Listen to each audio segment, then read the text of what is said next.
جی بالکل، پاکستان میں کپاس کی کم فصل پیدا ہونے کی وجہ سے جو مشکلات ہیں وہ بڑھنے لگی ہیں، جس کے بعد کاٹن کی خاص طور پر جو قلت ہے وہ سامنے آ رہی ہے، اور صنعتکاروں کی جانب سے خدشات کا اظہار کیا جا رہا ہے کہ اگر کاٹن کی قلت پیدا ہو گئی تو کاروبار جو ہیں وہ مکمل طور پر ڈسٹرب ہو کر رہ جائیں گے۔ پاکستان ہوزری مینوفیکچررز ایسوسی ایشن کے چیئرمین میاں نعیم احمد ہمارے ساتھ موجود ہیں، ان سے پوچھتے ہیں وہ اس حوالے سے کیا کہیں گے۔ جی میاں صاحب بتائیے گا، کیا کہیں گے آپ کے کاٹن کی قلت کی وجہ سے کیا مشکلات بڑھ سکتی ہیں؟ کیا پالیسیز حکومت کو اپنانے کی ضرورت ہے کہ اس قلت کو روکا جائے اور کاروبار جو ہیں ان کو اسٹیبل رکھا جا سکے؟ بسم اللہ الرحمن الرحیم۔ دیکھیں جی، ہم پچھلے 3 سال سے اقتدار کے اعلیٰ عنوانوں میں بیٹھے لوگوں کو یہ بتا رہے تھے کہ پاکستان کی اکانومی مور دین 60 بیسڈ کاٹن بیسڈ ہے، تو مور دین 60% کاٹن بیسڈ اکانومی ہے، تو کاٹن ہمارا را مٹیریل ہے جو کہ ہماری لائف لائن ہے، اور پاکستان کی الحمدللہ پچھلے لاسٹ ایئر جو کراپ تھی وہ 1,40,00,000 بیل تھی، جو اس دفعہ کم ہو کے 70 لاکھ بیلز کے قریب رہ گئی ہے۔ تو یہ اتنا بڑا کرائسس تھا، ہم ان کو کہہ رہے تھے کہ تیزی سے ریپڈلی جو شوگر کین ایریا ہے وہ کنورٹ ہو رہا ہے، جو کاٹن کا ایریا ہے وہ شوگر کین ایریا میں کنورٹ ہو رہا ہے، تو ہماری کسی نے نہیں سنی۔ ہم نے کہا تھا کہ اتنا بڑا کرائسس آئے گا کہ ہمیں یارن اویلیبل نہیں ہوگا، کسٹمر ہمارے سے 45 ڈیز میں آرڈرز مانگ رہا ہے، لیکن ہمیں یارن جو ہے آج مل والا 3 مہینے کی ڈیٹ دے رہا ہے، تو اتنا بڑا یہ کرائسس آ رہا ہے کہ شاید ہم 1.5-2 سینٹ جو بجلی کا انہانسمنٹ ریٹ ہے اس کو بھول جائیں، اور اس کے اوپر بڑے بڑے پروٹیسٹ ہوں، اس کے اوپر بڑی بڑی ملیں بند ہو جائیں۔ تو ہماری یہ ریکویسٹ ہے کہ جس طرح شوگر کین سپورٹ فنڈ دیا گیا ہے، اس طرح کاٹن سپورٹ فنڈ کا فوراً اجرا کیا جائے، گورنمنٹ کاٹن پالیسی بنائے، گروور کو موٹیویٹ کرے، اس کو جو ہے اچھا بیج دے، اس کو اچھے سپرے سبسڈائز دے، اچھی کھاد سبسڈائز دے، تاکہ گروور موٹیویٹ ہو، اس کو اچھا ریٹ دے، گروور موٹیویٹ ہو اور وہ زیادہ سے زیادہ کاٹن کراپ کاشت کرے، تاکہ ہماری یہ جو ہے ڈیلیما ہمارا انڈسٹری کو جو فیس کرنے جا رہے ہیں ہم کاٹن کرائسس، اس سے ہم نکل سکیں، اور اس کے ساتھ ساتھ ہمیں پولیسٹر ہم امپورٹ کرتے ہیں اس پہ تمام قسم کی ڈیوٹیز کو ختم کیا جائے، تاکہ ہم فریلی اپنا را مٹیریل امپورٹ کر کے اس کو ایکسپورٹ کر سکیں۔ اسی میں ہی ہماری اکانومی کا فائدہ ہے، اسی میں ہی ہماری ایکسپورٹ کا فائدہ ہے۔ جی بالکل، یہ بات آپ نے سنی، جو فوائد ہیں ایکسپورٹ کے لیے وہ بتائے جا رہے ہیں میاں نعیم احمد کی جانب سے، اور یہ کہا جا رہا ہے کہ کاٹن کی جو فصل ہے اس کو زیادہ سے زیادہ ٹھیک ہے فضیل احمد، بہت شکریہ، آپ نے ہمیں اپڈیٹ کیا۔ جنگ میں G8 گروپ کی جانب سے ممبر پنجاب بار کونسل کی سیٹ کے لیے نامزد شدہ ایڈوکیٹ شہباز گجر کے دفتر میں اہم اجلاس ہوا۔ اجلاس میں الیکشن کے حوالے سے تمام تر اقدامات کا جائزہ لیا گیا۔ ایڈوکیٹ شہباز گجر نے ممبر پنجاب بار کے الیکشن کی مدت 5 سال سے کم کر کے 3 سال کرنے اور وکلاء کے انشورنس مسائل حل کرنے کے لیے تجاویز پیش کرنے کی یقین دہانی کروائی ہے۔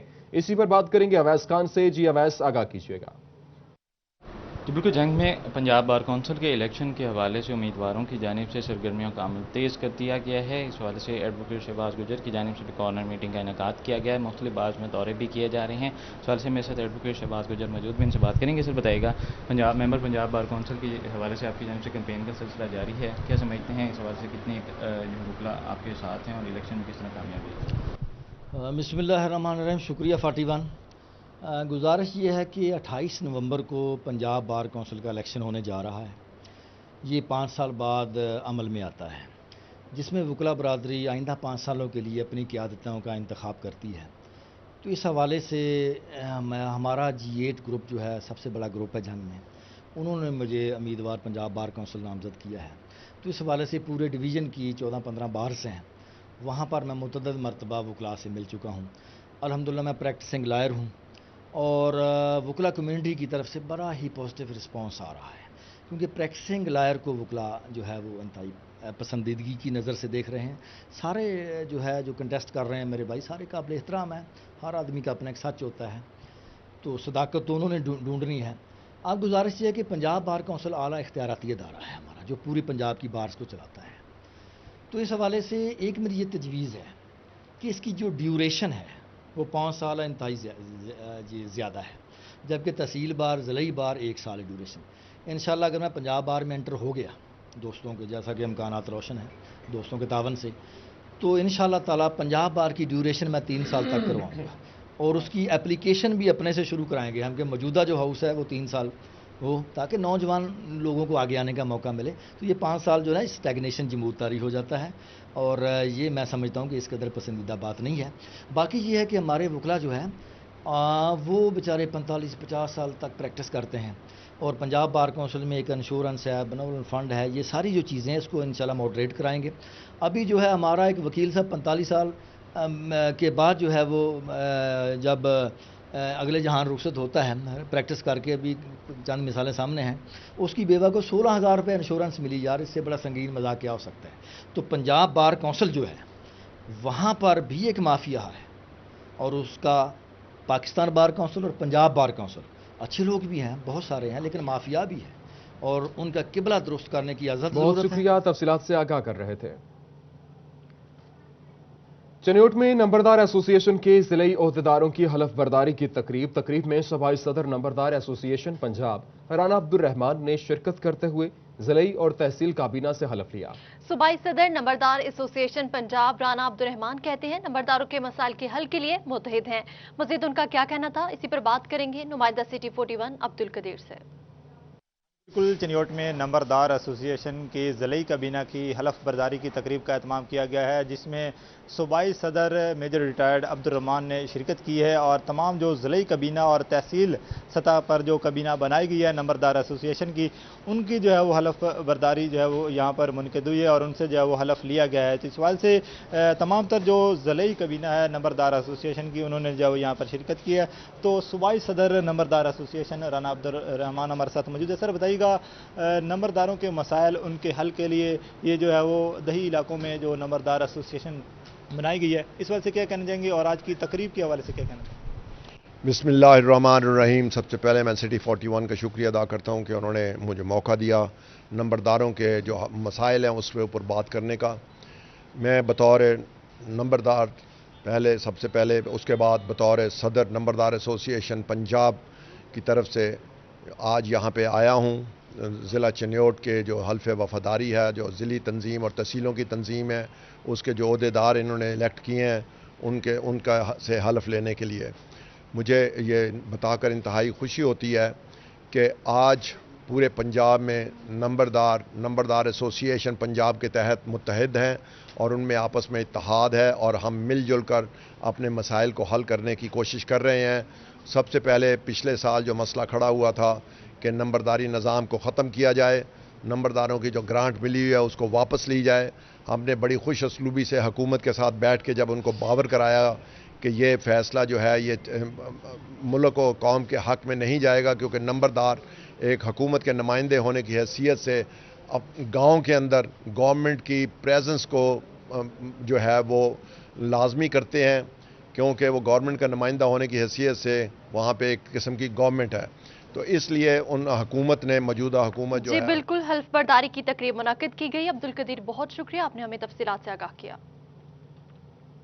یونیورسٹی فیصل آباد میں چیئرپرسن ڈپارٹمنٹ آف سوشیالوجی تبدیل کر دیے گئے. Associate professor doctor Babak Mahmood کو چیئرپرسن شعبہ سوشیالوجی تعینات کر دیا گیا. ڈاکٹر محمد فاروق سے چیئرپرسن ڈپارٹمنٹ آف سوشیالوجی کا چارج واپس لے لیا گیا. Doctor Babak Mahmood director quality assurance cell اور ممبر ایفیلیشن کمیٹی کی ذمہ داری نبھا رہے ہیں. زرعی یونیورسٹی فیصل آباد کی کمپیوٹر سائنس کی طالبہ عائشہ زاہد نے ملک بھر کی جامعات کے مابین ہونے والے کوئز مقابلہ جات میں دوسری پوزیشن حاصل کر لی. Institute of electrical and electronics engineer کی طرف سے ہونے والے آن لائن مقابلوں میں پوزیشن حاصل کرنے والی طالبہ کو vice chancellor doctor Asif Tanveer نے مبارکباد دی اور یونیورسٹی انعام سے نوازا. اس موقع پر رجسٹرار عمر سعید اور لائبریرین عمر فاروق بھی موجود تھے. چنیوٹ کے لیے بڑا اعزاز. مالٹا کی سابقہ صدر اور یورو چائلڈ کی سربراہ میری لوئس سے چنیوٹ کی معروف کاروباری شخصیت خرم خان کی ملاقات ہوئی. ملاقات میں دو طرفہ امور پر تبادلہ خیال کیا گیا. سوئی یونائیٹڈ کلب کی جانب سے یورو چائلڈ کے سربراہ میری لوئس کو کرکٹ بیٹ بھی گفٹ کیا گیا. میری لوئس نے پاکستان کے لیے نیک تمناؤں کا اظہار کیا اور مالٹا میں کرکٹ کو فروغ دینے پر بھی تبادلہ خیال کیا. نیوز اسٹوڈیو سے فی الوقت اتنا.